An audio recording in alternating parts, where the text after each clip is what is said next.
Hello! Today we're cooking a whole chicken in the slow cooker. Start by quartering a whole onion.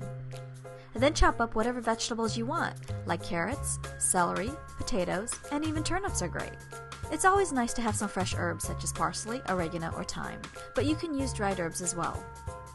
Rinse and dry about a 4-pound whole chicken, rub it liberally with olive oil, then season with salt and pepper. If you're using dried herbs, this is the step where you would rub your favorite herbs on the outside of the chicken.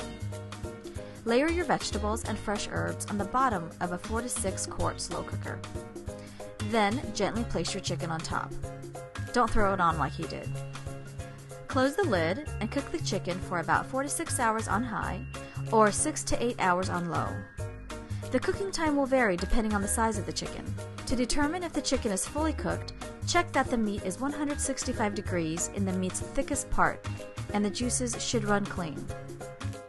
After the chicken is fully cooked, remove it from the slow cooker and place it in a baking dish.